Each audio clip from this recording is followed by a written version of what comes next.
mwaramutse tariki 16 z'ukwezi kwa munane mwaka wa 2026.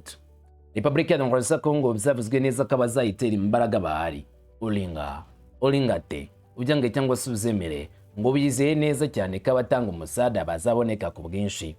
Nyuma yuko bivuzwe ko ibihugu byo muri kano karere ka Afurika y'Uburasirazuba kimwe muri zo ari cyo Repubulika y'u Burundi yarangije kudekarara yuko igomba gutanga umusada ku muturanyi wabo ngo bahangane n'igitero cya 23 na twirwaneho ku butegetsi.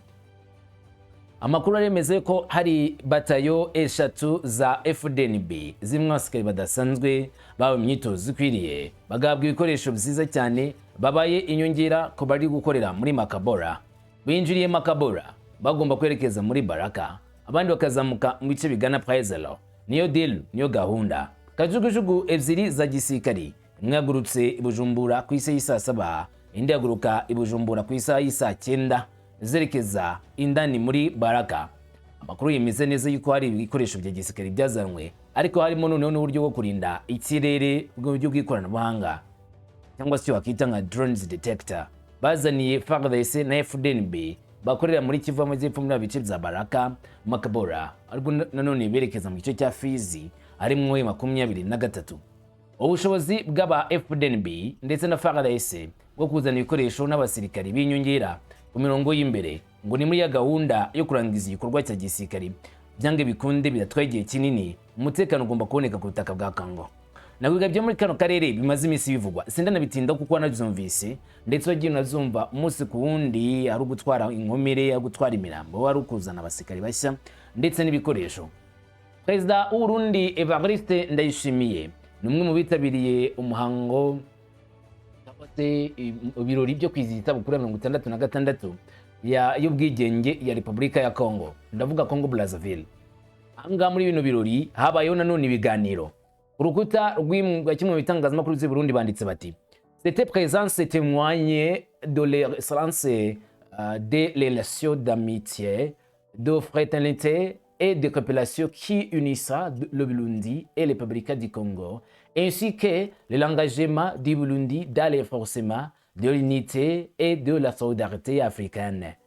Ati usibye kuba Evariste Ndayishimiye ari i Congo Brazzaville mu murwa mukuru wa cya gihugu Brazzaville habereye ibirori bikomeye cyane byo kwizihiza isabukuru cyangwa se imyaka 36 Congo Brazzaville ibonye ubwigenge, kuhaba kwa bwana Ndayishimiye Evariste byo kinyugaragaza nanone ubushobozi cyangwa se ubufatanye busanzwe hagati y'igihugu cya Congo ndetse n'u Burundi, buryo bw'imikoranire icyo bise fraternité et de coopération ndetse n'uburyo bukomeye cyane bwo gukomeza imbaraga mu bumwe bw'ibyo bihugu zombi. Gusa ariko uru ruzinduko rwa bwana Evariste Ndayishimiye muri Kongo nubwo rwahuriranye n'ibirori byo kwizihiza isabukuru y'imyaka 36 ko Brazzaville ibonye ubwigenge, bibaye nyuma yuko Tshisekedi Tshilombo ubwe yigiriye Kongo Brazzaville guhura na Denis Sassou Nguesso, perezida w'iki gihugu cya Kongo Brazzaville, ngo baganire ku rugamba rwo murasirazuba bw'iki gihugu cya Repubulika ya Demokarasi ya Kongo. Mbere yaho Denis Sassou Nguesso yaganiriye na Tshisekedi Tshilombo yuko intambara murasirazuba bwa Kongo nta kindi kizayirangiza usibye uburyo bwo kureba neza uko waganira abari ku mirwano, ariko haza kuzamo akantu wakita agatego cyangwa se ndatukite ikibazo cyaza kuvumbukamo mu byo bari biteze ko ari ibintu byiza kaza kuva mu ikibi. Kongo Kinshasa yagiye Kongo Brazzaville iti twaratewe, ntabwo bari yarabene igihugu cyacu batewe bashaka uburenganzira bwabo, oya ni ingabo z'u Rwanda z'ubutaka bw'igihugu cyacu baraduteye bitwikije umutwe wa FDLR. Murabizi neza ko dufitanye amasezerano avuga yuko tugomba gufatanya kurinda imbibe z'ibihugu zacu. Bandi batiye ayo masezerano arahari, none rero imbibe zacu twe zaravogerewe muri Leta zimwe za Amerika zarabyemeye, bavogereye ubutaka bwacu na territoire zacu ubu bazirimo ndetse bashaka gutera ubwoba ngo azagenda Kinshasa. Murazi neza ko ari abantu duhuriye mu kurinda umutekano ku mbibe. Kongo Brazzaville ibyumva vuba muri ishize rimwe cyangwa se kabiri wumvishe ibya makuru yuko Kongo Brazzaville na Kinshasa bongeye gusubira mu kunoza ubufatanye mu bijyanye no gucunga umutekano ku mbibe. Hadaciye kabiri wumva muri Kivu munsi ya Kivu Amajyepfo, ndavuga mu ntara ya Tanganyika, ubwo numva mu bice byamaniye za Kalemi hari ibikoresho bya gisirikare byagiye birundwa muri ako karere. Bidakeye kabiri wumva muri Lubumbashi ari ikigo gikuru cya gisirikare aho ababiligi bagiramo uruhare, havuzwe abasirikare b'abanyamahanga barimo na Congo Brazzaville bageze muri cya kigo. Ushobora kubyita ko baje mu bikorwa byo kwiga amasomo ya gisirikare batwaye. Ababiligi bavuga muri iyi ntambara, yes it is. Hanyuma Congo Brazzaville ntabwo ivugwa muri iyi ntambara mu buryo buri official, nubwo nanone itareka kuvuga muri iyi ntambara mu buryo buri indirect, nk'abantu basaba Congo kwemera ibiganiro no kureba uburyo barangiza intambara. Ariko mu bundi buryo buri inyuma y'amarido, Congo Brazzaville no yabonye neza ko umwanzi w'imipaka ya Congo Kinshasa ari umwanzi w'imipaka ya Congo Brazzaville, so bagomba kurwanira hamwe kugira ngo barwanye uwo mwanzi utera umuvandimwe. Denis Sassou Nguesso na Tshisekedi Tshilombo ubu baruzuye kuruta ku bwa Joseph Kabila Kabange. Urabizuka ko ku bwa Joseph Kabila Kabange higeze no ko ibibazo hagati ya Brazzaville na Kinshasa birimo ndetse n'ibibazo by'abimukira n'ubutaka bumwe na bumwe batahurizagaho. Tshisekedi Tshilombo ngarifuza kubana neza na Denis Sassou Nguesso kandi bagatera n'intambwe bigize imbere kano karere mu mutekano, by'umwihariko barinda ibihugu zabo birindira imbibe cyangwa bari ku mipaka yazo, umwanzi asubira inyuma yayo yikomeza kuvogera ivyo bihugu. Ntabwo kugeza ubu bizwi neza umusada nyirizina Denis Sassou Nguesso wa Congo Brazzaville azashya muri intambara mu buryo buri official bweruye, cyangwa se nimba ari ubusabe azasaba ibindi bihugu bishuti vyabo kugira ngo bifashe Congo Kinshasa muri intambara kuri M23. Ariko ikiriho cyo nuko Denis nawe yemera neza ko Congo yatewe kandi byatakinye kugaragara. Kugeza ubu Denis Sassou Nguesso we aracyagaza kugitwa ibiganiro nubwo inyuma nyine kuvugwa biri. Wari umunsi w'ibirori i Brazzaville aho Denis Sassou Nguesso yaje agaragiwe na za moto amagana ndetse n'imodoka zitonze imirongo neza, ndetse bigaragara neza ko byayirori byateguwe neza mu buryohera ijisho. Byabereye i Brazzaville byitabirwa n'abanyacyubahiro batandukanye, gusa amaperezida bagezeyo, abaperezida w'akarere ka Afurika y'Iburasirazuba bavuzwe ko bagiyeyo ni Bwana Evariste Ndayishimiye wenyine. Nta wundi perezida wamenyekanye mbere yuko bagera muri kino gihugu cya Congo Brazzaville, gusa abandi banyacyubahiro benshi bitabiriye abagarira ibihugu zabo, abagiye nk'intumwa za guverinoma kugira ngo batere akamu Repubulika ya Congo Brazzaville ubwisabukuru cyangwa se kubw'ubwigenge bwabo bamaranye imyaka 60 babubonye nyuma y'igihe cy'ubukoroni.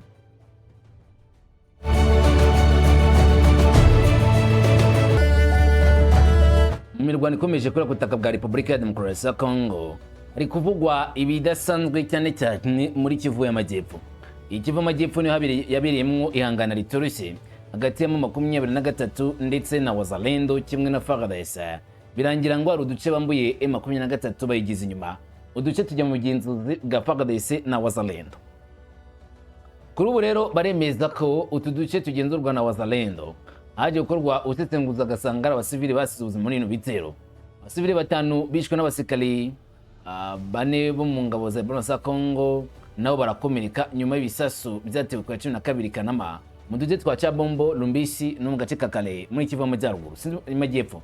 Nibwo byumvishe neza. Haravugwa urupfu rw'abasivile batari bakeya.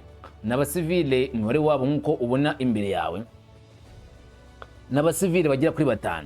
Mu gihe abasirikari 4 ba Congo nabo bakomerekejwe n'ibitero. Bose hamwe n'abantu 9 bagizwe ingaruka n'iyi ntambara bazwi. 5 bapfuye, 4 bakomeretse. 5 bapfuye abasivile, 4 b'abasirikari ba Repubulika ya Congo bakomereye mu bitero bikomeye cyane M23 yagabye kuri Lubumbashi na Chambombo, ndetse mu buryo bukomeye cyane. Ibitero bikaba byaratindiganijeho gake bigatuma ngo bano basirikari ba FARDC nabo babona ibizago bikomeye cyane muri imirwano. Amakuru akusanijwe muri ako karere avuga ko ibisasu byatewe n'inyeshyamba za M23 bivuga ko byibasira uduce twinshi arimo n'imiturire y'abaturage n'ibirindiro bya FARDC. Muri abaturage uhagaze ugeze kuri 5 bapfuye, mu gihe abasirikare 4 ba Congo bakomeretse nk'uko amakuru atuka muri ako gace bivuga, nk'uko binemezwa n'abashinzwe umutekano mu buryo bwa nyabwo cyangwa se n'abagaragaza neza cyane ko ari ibikorwa bihambaye bikomereje gukorwa ku butaka bwa kino gihugu cya Repubulika ya Demokarasi ya Congo. Hanyuma nk'uko byongera kugarukwaho, izi ntambara nshya zirimo kuba mu rwego rw'umutekano uteye impungenge cyane mu duce twinshi twa Kivu y'Amajyepfo na Kivu y'Amajyaruguru, kuva mu ntangiriro za Kanama ibitero byinshi n'amasasu byagaragaye mu turere twa Kalehe, Kivu y'Amajyepfo na Walikale muri Kivu y'Amajyaruguru, bikagira ingaruka zikomeye ku baturage ba civil ndetse n'ibigo bya gisirikare za FARDC, aho bagiye bahura n'ibitero biturutse cyane tutse kuri 23 ndetse FARDC ikavuga ko ibyo bitero byabaye ibitero cyane ku bice ngo bituwe n'abasivili.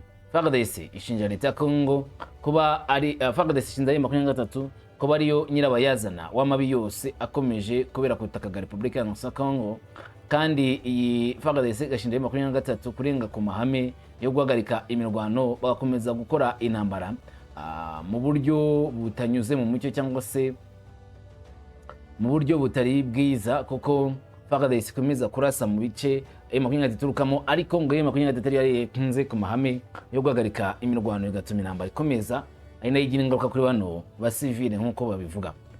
Amazu yo guturamo, ibirindiro za gisirikare byari bimwe mu byibasiriwe mu bikorwa bitandukanye, zahitanye abantu benshi ndetse bituma imiryango imwe n'imwe iva mu ngo zabo ijya gushaka aho ihungira bitewe n'uko ibitero byikomeje kuba byinshi. Bati none twakiza amagara, bati reka tugende duhunge bino bisasu birimo guturika bene aka kageni. Uko niko abaturage bagiye bava mu zabo ari muri Repubulika ya Congo, batinya cyane kibazo byabagwirira. Tuvuga kuri ibyo ngibyo nanone ikomeje kuvuga ku butaka bwa Repubulika ya Congo muri kino gitero cyo muri Kalehe, ibintu ntabwo bimeze neza n'ubundi, abaturage baracyafite ubwoba bwinshi. Bitewe n'iki? Tariki 15 z'ukwezi kwa munani masaha y'isa 5 za mu gitondo, hari itsinda ry'abasirikari hagati ya 50 na 70 bamwe bavuga ko ari nka 200 ba FARDC bivanje na Wazalendo, baturutse mu midugudu itatu. Bakimwe baturutse mu gice cya Lumbishi, abandi bava mu kerekezo cy'agace ka Chambombo, muge abandi batukaga ku muhanda mugari ugira kani ya Pinga, basa naberekeza mu nzira zigana Numbi, ariko abandi basa n'abamanuka ngo bagane mu gace muri muhanda nyine kugeza mugenderwa nk'abashaka kurikirana M23. Icyo gihe byavugaga ko abasirikare batonze umurongo bamanuka ndetse bafite n'ikoresho bya gisirikare. Ngo havuzwa amakuru y'abandi basirikari ngo baje guhangana na M23 by'akanya gato mu cyerekezo kigana Katana, ni muri Kabare, aho FARDC yateze ambush cyangwa se ambuscade M23, mu gihe M23 muri Kabuzibiga yateze ambuscade FARDC na Wazalendo. Izo ambush zose zabaye iturika ry'ibisasu rirumvikana mu mwanya muto gusa, ariko ntibyafata igihe kinini, bisa nk'ara gatego ku gatego bagenda bategana. Gatego kubera iki? Nawe uriye 23 ugomba gutega agatego, kubera yuko uzi neza ko FARDC yagucuncumukana byanyabyo ikakugeza muri Kavumu. Buri mpamvu udutego nk'utwo ngutwo twari ngombwa kugira ngo uhagarike adui mu gihe yaba ashaka kumanuka giturumbuko ngatere M23 ku bindi byayo cyangwa se ku nzira inyuramo. Ni nako nabo babigenje rero no mu nzituruka muri Nyabantu, ubwo ngo uva muri kane ya Pinga, uva muri Prito, mu gice gituruka muri Hombo, umanura abasirikari ubanyuza muri Kabuzibiga bajyana ngaho. Nawe 23 yahateze ambush itega FARDC, ariko mu buryo butangaje FARDC isa nk'aho ariyo ibabanye ikibazo ahubwo kurusha uko byari bimeze. Ibyo ni bishimangiye cyane ko isa ku yindi n'ubundi umurwano ushobora kongera kuvuka, ari nabyo biteye ubwoba abaturage. Bati ntabwo twizeye umutekano wacu mu buryo bwa nyabwo, n'ubundi munota ku wundi isa ku yindi havuka intambara. Nko kuwa 4 tariki 13 Kanama hagaragaye ituze rike cyane muri Chambombo ndetse na Lumbishi. Abasirikare ba FARDC bakomeza kwitegura kandi bari maso kugira ngo harindwe ibitero bishya byagabwa kuri izo byerekezo. Nubwo hari agahenge, ibintu ntago bimeze neza mu duce, abaturage bagihura n'amasasu ashobora kuraswa n'imitwe itwaje intwaro akaba yabayitana, ari nabyo ngo biteje inkeke kuri aka kanya. Bivuze ngo ntago bafite icyizere cyo kuba M23 ishobora kugenda igaturiza hirya ngiyo, mu gihe Wazalendo na FARDC bamaze kubambura ibirindiro byabo, abakaba bari kurinda ibirindiro FARDC na Wazalendo bari mu matwari ya 23 aho yari maze iminsi ikorera. Ibyongera gusa n'ibiteye icyugazi cyangwa se igihombo gikomeye barwanye nyirizina ba FARDC, kandi mu gihe FARDC yaba irebye nabi bikaba byatera igihombo gidasanzwe kuri abangaba, kuri bano ba Zalendo ndetse na M23. Muri make dokuntu FARDC ivugira avuga ngo mu gihe turi mu kano gace M23 ikaba yaza ikadutera ikadurasa ikadutsinda twaduhuye n'igihombo, ariko natwe dukomeza dushinga ibirindiro. M23 ikaba yanatwabaye igitero, izaba yikururiye amakara yaka, tuhita tuyagurukira byihuse cyane, tuyigabeho ibitero biremereye kandi bidasanzwe, tuyagarike byanyabyo. Ibyo byose rero bigatera ibibazo byinshi ndetse no kwibaza byinshi muri iyi ntambara. Mujyanye muri Masisi, umusore yarashwe mu ijoro ryo kuwa kane tariki 13 rishyira kuwa gatanu tariki 14 Kanama, ubwo abantu bitwaje intwaro bagabaga igitero mu gace ka Kahira, ni mu itsinda rya Bashali Mukoto mu gace ka Masisi ho muri Kivu y'Amajyaruguru. Nkuko byemezwa amakuru aturuka muri aka gace, nkuko bivuga igikorwa cyabaye hagati na saa 8 z'ijoro, aho utewe uzwi nka Jackson Niragire, se w'abana batatu, yari iwe mu rugo ubwo yatungurwaga n'abantu bitwaje intwaro bakamwataka bigasiga bamwambuye ubuzima. Baramurashe baramukomeretsa bikomeye. Bamaze kubimenya, abaturanyi bagerageje kwihutira kumujyana ku kigo ndabuzima cya Kirumbu kugira ngo avurwe, ariko ubuzima bwe bwarushijeho kwangirika cyane, maze Jackson Niragire apfa ari mu nzira mbere yo kugera ku kigo ndabuzima. Yari agiye kuvurirwa kugira ngo harebwe ko ari icyo abaganga bakora atarashira mu mwuka, ariko urugendo rwamujyanye kwa muganga ntirwagirayo amahoro. Impamvu y'ubu bwicanyi kugeza ubu ntiramenyekana, impamvu ya nyayo yatumye bamuhagurukira. Igitero gishya kibaye cyongereye impungenge abaturage ba Kahira mu rwego rw'umutekano ukomeje kuba muke mu duce twinshi tw'uturere tw'akarere ka Masisi. Akanibazwa ngo ninde uri inyuma y'ibi bitero shuma yibasira abantu runaka ku giti cyabo, ninde uhagaba bino bitero agahitana ubuzima bw'abasivile ndetse kimwe n'abayobozi bo mu nzego z'ibanze muri ibyo byerekezo. Kugeza amagingo ya ngaya bisa naho hari ibibazo byinshi biri kwibazwa kuri kino gitero gikomeje kwibasira abaturage batuye muri kariya gace. U Rwanda na Kongo bo barumvikanye, maze bumvikana ibishya byo kurangiza aya matati. Repubulika ya Demokarasi ya Kongo n'u Rwanda birashaka kongera uburyo bwo kugenzura no gukurikirana ishyirwa mu bikorwa ry'amasezerano ya Washington kuri TEA. Ibihugu zombi zemeye guteza imbere ingamba ebyiri zigamije kunoza ubu buryo nyuma y'inama ya gatandatu y'urwego rushinzwe guhuza ibikorwa by'umutekano GCCM yabaye ku ya 12 na 13 Kanama 2026 mu butumwa bwa Amerika i Geneva mu Busuwisi. Nk'uko bisanzwe, iyi nama yahuje abahagarariye Repubulika ya Demokarasi ya Kongo n'u Rwanda ndetse na Leta Zunze Ubumwe za Amerika, Qatar, Togo nk'umuhuza w'umuryango w'ubumwe bwa Afurika na Komisiyo y'umuryango w'ubumwe bwa Afurika, bose bari bitabiriye ibiganiro byabereye mu Busuwisi. Ishingiro ry'ibiganiro byari icyifuzo cya Kinshasa na Kigali cyo kunoza igenzura n'ishyirwa mu bikorwa ry'amasezerano y'umutekano. Impande zombi zemeye guteza imbere ingamba ebyiri zigamije gushimangira igenzura n'ishyirwa mu bikorwa ry'amasezerano ya Washington ku rwego rw'ibanze. DRC n'u Rwanda byumvikanye guteza imbere ingamba ebyiri zigamije gushimangira igenzura n'ishyirwa mu bikorwa ry'ibikorwa by'amasezerano ya Washington kuri TEA. Impande zombi zasabye Leta Zunze Ubumwe za Amerika gusumiza ingamba zombi no gusangira ibyo zabonye gukurikirana ibyo zabonye mu nama itaha, ibyo bazongera guhora nyine bige cyane ibyo bazabonye mu nama itaha ya komite ishinzwe gukurikirana no guhuza GCCM, nk'uko itangazo bwaryo ryashyizwe hanze ryabigaragaje. Mu rwo rwego, Kinshasa na Kigali zemeye gukora inama y'igenamigambi y'ibihugu bitatu mu Kwakira 2026. Inama yitezweho gutuma habaho gahunda ivuguruye y'ibikorwa igamije kuyobora ingamba zihuriweho z'impande zitandukanye mu gushyira mu bikorwa amasezerano y'umutekano ndetse no kunoza imikoranire, kwemeza mu buryo bwa burundu uburyo bw'amahoro n'ituze mu karere. Nyuma intego ni ukugera ku rwego rw'imikorere rusobanutse, by'umwihariko bigatuma habaho gushimangira imikoranire hagati y'abafatanyabikorwa no gukomeza kunoza imyumvire rusange ku bikorwa bijyanye no gushyira mu bikorwa amasezerano ya Washington nk'uko babyiyemeje. Itangazo rya nyuma rigira riti DRC n'u Rwanda byemeje gukora inama y'igenamigambi y'ibihugu bitatu mu Kwakira 2026 ivuguruye y'ibikorwa igena imbaraga zabo zihuriweho. Hanyuma muri iyo nama kandi itangazo rya nyuma ryarakomeje rivuga ko Komisiyo y'umuryango w'ubumwe bwa Afurika yagaragaje ibyavuye mu nama yo ku rwego rwo hejuru y'umuryango w'ubumwe bwa Afurika yabereye i Gaborone muri Botswana ku 24-25 Nyakanga 2026. Iyi nama yemereye cyane itsinda ry'abafasha b'umuryango w'ubumwe bwa Afurika kwemeza gahunda ya mezi 6 hamwe na gahunda y'ibikorwa zo guteza imbere inzira y'amahoro yewe n'umuryango w'ibihugu bya Afurika mu burasirazuba bwa Kongo. Twibutse ko inama ya kabiri y'umuryango y'urwego ruhuza ibikorwa by'umutekano mu masezerano y'amahoro Washington yashyinguwe hagati ya Repubulika ya Kongo n'u Rwanda yabereye kwa 17-18 Nzeri mwaka wa 2025 mu murwa mukuru wa Amerika Washington. Inama yahuje abagarariye Kongo n'u Rwanda ndetse na Leta Zunze Ubumwe za Amerika, Qatar, Togo, ishinzwe imbuhuza umuryango w'ubwa Afurika ndetse na Komisiyo y'umuryango w'ubwa Afurika. Intego yayo kwari uguteza imbere ishyirwa mu bikorwa ry'amasezerano y'amahoro yasimwe n'abayobozi cyangwa se yasimwe kuhagarikizwa Leta Zunze Ubumwe za Amerika, aho bagaragazaga ko bifuza ko amahoro n'umutekano biboneka byihuse muri Repubulika ya Demokarasi ya Kongo.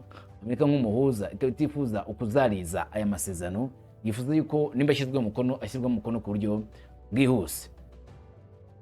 Minisitiri w'Intebe wungirije akaminisitiri w'ingabo z'igihugu n'abahoze ku rugerero Guy Kabombo muri Diambita yageze i Durban muri Afurika y'Epfo mu masaha ya kare yo ku wa gatandatu itariki 15 Kanama 2026. Hagarariye Perezida wa Repubulika Felix Antoine Tshisekedi Tshilombo mu nama isanzwe ya 46 y'abakuru b'ibihugu na za guverinoma b'umuryango w'iterambere ry'amajyepfo ya Afurika SADC. Ayoboye intumwa za Kongo muri bino biganiro birabera mu nzu mpuzamahanga y'amakoraniro i Durban. Imirimo y'inama yibanza cyane cyane ku ngingo ziri ku murongo w'ivyiga by'umuryango wa karere nyine ka SADC.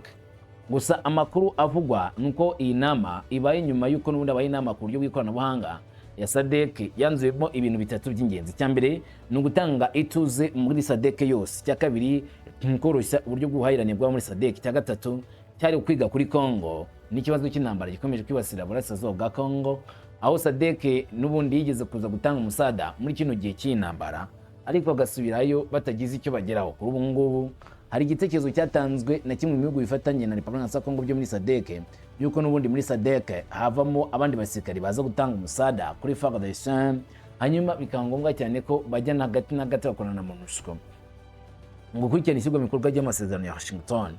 Gusa bamwe mu kubikurikirana babona neza cyane ko ibi byeremezo cyangwa se ibyifuzo byo kuza abandi basirikare muri Kongo atari mu nyungu z'abakongomani gusa, ahubwo ari mu nyungu z'abategetsi bafite imitungo kamere myinshi muri Kongo babifuza kujya kurinda, arimo n'ibirombe by'amabuye y'agaciro, utango kuba kuza kurinda abaturage b'abasivile bibasirwa n'ibitero bitandukanye bituruka ku mitwe myinshi yitwara gisirikare muri kano karere. Ubu kugeza amagingo ya ntakiremezwa neza nibizi ingabo za SADC zizaza ku butaka bwa Kongo gutanga iramfone cyangwa se birangira mu magambo, ariko byose byaravuzwe. Igihe Ndayishimiye we yajyanye abasirikare muri Kongo kandi agamye neza cyane ko ari abasirikare b'abanyamwuga bakora kinyamwuga kandi Kongo ari yibitaho cy'u Rwanda. Bakavuga ati rero burya hari gihe yoca hera harya nyine bakabanza bagasubira gusubiza hamwe bwa mbere imbere yuko agenda no mu yindi mice ya Afrika nka za Sudani y'Epfo, Sahel. Ubu byifashe gute duherenga mwebwe n'u Rwanda? Umukuru w'umuryango w'ibihugu bya Afrika ngira navyo nyene abantu bakwiye kumenya ico ajejwe. Ubwa mbere n'umuvugizi w'iryo shirahamwe n'umuvugizi waryo, ikindi niwe ari kiraro gihuza ibihugu, hanyuma akongera akaba umuhanuzi.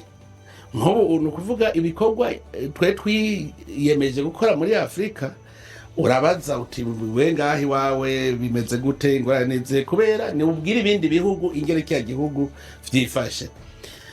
Rigahita rica umuhanda ugana Mbayo, hanyuma irindi tsinda rigaca mu gace ka Hembe Bitare kagenda gushinga pozisiyo ihegamiye ku gice cya Kalehe.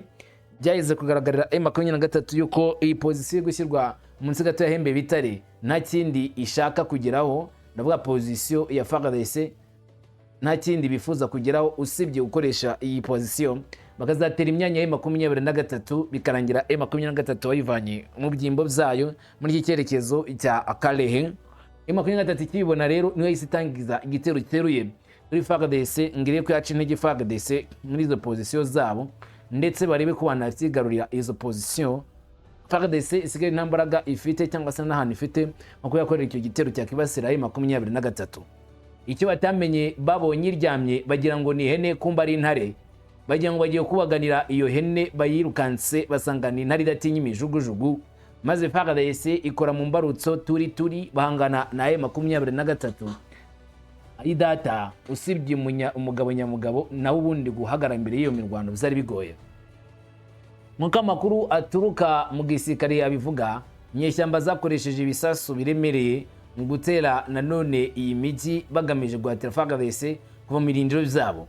Mu gusubiza ibi bitero FARDC bashoboye gukumira izi nyeshyamba maze bazisubiza inyuma, nk'uko amakuru menshi aturuka muri ako karere abitubwira yuko baje gusubiza inyuma M23. Kuva ku mugoroba wo kuri uwo munsi ituze ryakomeje mu midugudu ibiri igenzurwa na FARDC na Wazalendo ahari pozisiyo zabo, nyuma kuraswaho rimwe gusa nta rindi sasu ryongeye kumvikana muri ako gace bitewe nuko bahise birukankana M23 yarije kurasamo. Umubare w'agateganyo w'abapfuye muri iyi mirwano baravuga ko ari abasivile batatu barimo umugore umwe n'abana babiri, nk'uko bivugwa n'ingabo za Repubulika ya Demokarasi ya Kongo. Mirwano yabereye kuri pozisiyo ya FARDC yahitanye abasivile batatu n'umugore n'abana be babiri no bazize ibyo bisasu. Ariko ku mpande zombi, uruhande rwa FARDC na M23 na ruhande rwigeze ruvuga ku basikari babo baba baguye ku imbere ku rugamba cyangwa se ngo rumwe rutangariza urundi ko barwiciye abasikari runaka, byose ntabwo byigeze bitangazwa keretse abasivile batatu, umugore n'abana babiri. Umunsi umwe mbere yaho, ahubwo ni ku munsi wo kwa kabiri, iyo midugudu yombi yari yagabweho nanone ibitero bikomeye ubwo inyeshyamba zageragezaga kwirukana FARDC, ingabo za Repubulika ya Kongo, ariko ntibabasha kubatsinda. Imirwano yo kwa kabiri tariki 11 Kanama yari yarushaho gukomera cyane kugeza Ikabulungu mu gace ka Bugole mu karere ka Kabare, aho ingabo za leta zasubije inyuma abagavye igitero bose bavuga yuko bakoze amabara mu gaba bino bitero ku birindiro vya FARDC iti olingate muzange cyangwa se muvyemere, niba turi ku butaka bwacu kurwana nicyo kintu dushyize imbere, twakemera tugapfa tugashira, ariko kutuvana kuri gakondo yacu never, ntabwo bizakunda. Tuzakoresha ubushobozi bwose, imbaraga zose, ariko ye kujyana santimetro nimwe dutakaza. Twiyemeje kurinda iki gihugu cya Repubulika ya Demokarasi ya Kongo, kandi tugomba kukirinda na ishema n'isheja, nawe uzigera akituvanamo uko bizagenda kose. Bahanganye n'ibitero byinshi, FARDC yamagana ikivuga ko ari ubushotoranyi no kutubahiriza amasezerano ya Washington na gahunda ya Doha.